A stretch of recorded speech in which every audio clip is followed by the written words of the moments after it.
Hello everyone, welcome to Krishna coaching centre class 11th English. और हमारी जो पोयम है, पोयम का नाम है चाइल्डहुड। चाइल्डहुड बोले तो क्या? बचपन। हाँ जी, चाइल्डहुड का मतलब हम क्या समझते हैं? बचपन, बचपने से रिलेटेड मार्कस नेटन जी ने ये पोयम लिखी है। अब जो ये चाइल्डहुड पोयम है, ये क्या डिफाइन करेगी? एक तरीके से सेल्फ क्वेश्चनिंग थॉट्स। इस चैप्टर में, इस पोयम में है क्या है? Self questioning thoughts. जैसे कई बार क्या होता है ना कि हम अपने आप ही बैठे रहते हैं और कुछ कुछ कुछ कुछ सोचते रहते हैं।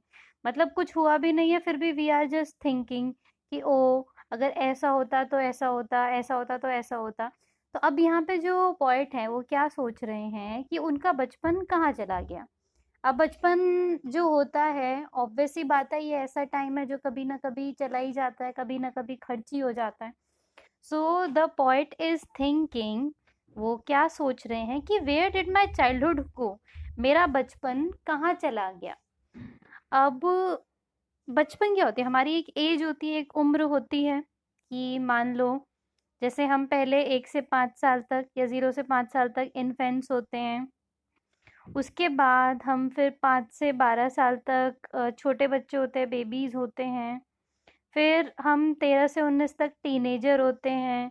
फिर हम अडल्ट्स होते हैं और उसके बाद हम ओल्ड एज में जाते हैं। तो माना जाता है कि चाइल्डहुड का पार्ट ना बेस्ट पार्ट होता है लाइफ का। बेस्ट पार्ट क्यों होता है? क्योंकि यहाँ पे आप टेंशन फ्री होते हो। यहाँ पे आपको बहुत ज़्यादा टेंशन नहीं होती है। आपको कोई फर्क नहीं पड़ता लोग आपको कैसे जज कर रहे हैं। आप बस अपनी मस्ती में खेल कूद रहे होते हो। तो वो कहते हैं कि एकदम से बचपन खो जाता है।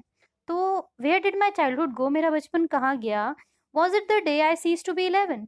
क्या ये वो दिन था जब मैं 11 साल का हो गया? 11 साल का क्यों? क्योंकि उसके बाद से वो बेबी वाला टर्म खत्म होके लगभग इसके आसपास टीनेज शुरू हो जाता है। तो क्या वो तब टाइम था? तो 11 का मतलब क्या है कि यहाँ पर जो मेरी एक बेबी वाली एज थी वो खत्म हो जाएगी। ऑल दो बेबी वेबी तो हर उम्र में ही चलता है, बट ठीक है फिर भी। आ, ये पोएट का कहने का क्या मतलब है कि यहाँ पे अब हम टीनेज में आ जाएंगे। या फिर was it the time I realized that hell and heaven could not be found in geography? यानी कि क्या ये वो दिन था जब मैंने रियलाइज किया कि जो नर्क है या स्वर्ग है, ज्योग्राफी में मिलता ही नहीं है। हम पता है बचपन में चीज़ों को सोचते हैं और उस पर बिलीव करते हैं कि यही सच है। जैसे कि हमको बचपन में क्या लगता था? सांता क्लॉज होते हैं, हम चिट्ठी लिख के देते हैं, वो हमको गिफ्ट्स देते हैं। बट ऐसा नहीं है, सेंटा क्लॉज नहीं होते हैं। तो एक टाइम आता है जब आप रियलाइज करते हो कि there is no Santa Claus. So अब ये क्या बोल रहे हैं? ये लाइफ में बात कर रहे हैं रैशनल थॉट्स की। रैशनल थॉट्स क्या होते हैं? जो एक अडल्ट होता है, जब आपको सच्चाई पता चल जाती है कि ट्रुथ एक्चुअली है क्या। जब तक ट्रुथ नहीं पता होता है हम बहुत खुश होते हैं क्योंकि हम अपनी एक इमेजिनरी वर्ल्ड में जी रहे होते हैं। बट ये ऐसा टाइम कह रहे हैं कि जब इनको रियलाइज हुआ कि ये सब इमेजिनरी चीजें होती हैं, ये लिटरली में ऐसा कोई नहीं है। ट्रुथ में, सच में अगर आप मैप खोलो तो उसमें आपको ना हेल दिखेगा ना हेवन दिखेगा, ये हमारे थॉट्स हैं। And therefore could not be, was that the day. So इसीलिए अगर ज्योग्राफी में नहीं है तो फिर तो कहीं है ही नहीं ना। ये थॉट होता है एक समझदार, सो कॉल्ड समझदार व्यक्ति का। तो क्या ये वो दिन था? अब ये दूसरे पैराग्राफ में कहते हैं कि when did my childhood go, मेरा चाइल्डहुड कहाँ गया? Was it the time I realised that adults were not as they seem to be? That line is very very very important. क्या कहते हैं ये कि क्या ये वो टाइम है जब मैंने रियलाइज किया कि जो एडल्ट्स होते हैं, जो बड़े लोग होते हैं, वो वैसे नहीं होते जैसे वो लगते हैं। क्यों ऐसे नहीं लगते? They talked of love and preached of love but did not act so lovingly. वो हमेशा क्या कहते हैं कि प्यार से बात करो, अच्छे से रहो, बट वो खुद ही अच्छे से नहीं रह रहे होते हैं। मतलब आप, वो खुद ही लड़ाई झगड़ा कर रहे होते हैं, उनके खुद के ही मन में बहुत डिफरेंट टाइप के बैर होते हैं। और वो हमेशा हमसे क्या कहते थे कि प्यार से रहो, प्यार से बात करो। तो they are not as same to be. जो वो कहते हैं, जो वो बोलते हैं, जितना लविंगली वो एक्ट करते हैं, बट ट्रुथ क्या है कि वो ऐसे नहीं है। दे ऑल आर लाइक, मतलब वो जिंदगी से परेशान है।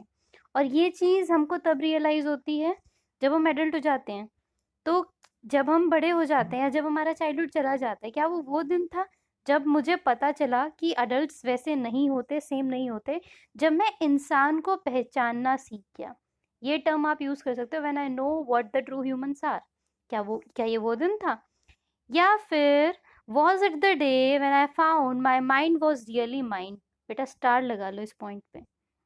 क्या ये वो दिन था जब मुझे पता चला कि मेरा माइंड मेरा अपना माइंड है? इसका क्या मतलब है? To use whichever way I choose produce thoughts that not those of people but my own my alone. कि क्या ये वो दिन था जब मेरे अपने थॉट्स मेरे लिए इम्पोर्टेंट हो गए? हम अपनी लाइफ में क्या करते हैं, कोई कहते हैं कि कोई बच्चा ही बहुत बड़ा हो जाता है, और कई लोग जो बड़े हो जाते हैं वो भी अभी बच्चे ही होते हैं। इसका रीज़न क्या है कि कई बार छोटे बच्चे जो होते हैं वो अपना माइंड सही से यूज़ करना सीख जाते हैं, और कई बार अडल्ट्स को भी नहीं पता है, वो दूसरों के बहकावे में आ जाते हैं। तो ये पॉइंट बोलते हैं कि क्या ये वो दिन था जब मुझे पता चला कि जो मेरे थॉट्स हैं वो मेरे अपने हैं। मैं उसको चाहे जैसे सोचूं, मैं जिस काम को चाहे जैसे करूं, मेरे थॉट्स कैसे भी प्रोड्यूस हो, ये किसी और के थॉट्स नहीं है, ये मेरे अपने थॉट्स हैं, माय ओन। सो क्या ये वो दिन था? अब लास्ट में पॉइंट कहते हैं कि where did my childhood go? It went to some forgotten place. तो इतना सब ढूंढने के बाद भी उनको आंसर नहीं मिला कि मेरा चाइल्डहुड कहाँ चला गया। तो लास्ट में वो कहते हैं कि शायद ये किसी ऐसी जगह पे चला गया है जो एक फॉरगटन प्लेस हो चुकी है, मैं भूल चुका हूँ कि वो जगह कहाँ गई, और that is hidden in an infants face, that's all I know. But फिर भी जब मुझे याद आती है ना उसकी, मैं एक छोटे बच्चे का चेहरा देख लेता हूँ, और छोटे बच्चे के चेहरे में मुझे वो चाइल्डहुड दिख जाता है। छोटे बच्चों का चेहरा कितना मासूम होता है ना, बहुत ही प्यारा सा। बच्चे चाहे मासूम हो ना हो, बच्चे का चेहरा बड़ा मासूम होता है, देखिए कुछ इस टाइप का। सो मेरा चाइल्डहुड कहाँ पे गया? मेरा चाइल्डहुड शायद एक इन्फेंट के फेस में अब भी किसी एक तरीके से एक जिंदा है, दैट्स ऑल आई नो। मुझे अब सिर्फ यही समझ में आ रहा है। So this was the poem, this was all about the poem the childhood. I hope आपको क्लियर है। अगर आपको कोई भी कंफ्यूजन या क्वेरी है तो आप हमसे कमेंट सेक्शन में पूछ सकते हैं। I try to answer each and every query as soon as possible. So thank you so much, meet you all in my next video. Thank you.